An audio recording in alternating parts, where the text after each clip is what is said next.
మనము చేస్తున్న పని ప్రజలకు కనబడకపోవచ్చు, కానీ మనం చేస్తున్న పని దేవునికి కనబడుతుంది. ఈరోజు మనుషులు చూడలేనిది ఎవరు చూస్తారంటే దేవుడు చూస్తాడు. మనమంతా కూడా ఏం చేయడానికి ప్రయత్నం చేస్తాము? మనుషులకు కనబడే పని చేయడానికే ప్రయత్నం చేస్తాం. దేవునికి స్తోత్రం కలుగును గాక.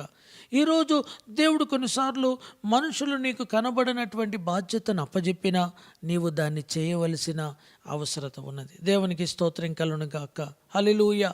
అంతేకాకుండా సంఘము యొక్క చర్చ్ అడ్మినిస్ట్రేషన్, సంఘములో అన్నీ సజావుగా జరుగుతున్నాయా లేదా, అన్నీ సిద్ధముగా ఉన్నాయా లేవా, ఆ మందిరమును అలంకరించే విషయంలో, సిద్ధపరిచే విషయంలో, ఆర్థికపరమైన వ్యవహారాలు చూసుకునే విషయంలో, దేవుని యొక్క సువార్త వ్యాప్తి చేసే విషయంలో, ఇవన్నిటిని కూడా చూసుకునే బాధ్యత దేవుని యొక్క మందిరములో చేయాలనుకుంటే నీకు కూడా ఒక పాత్ర ఉన్నది. దేవునికి స్తోత్రం కలుగును గాక.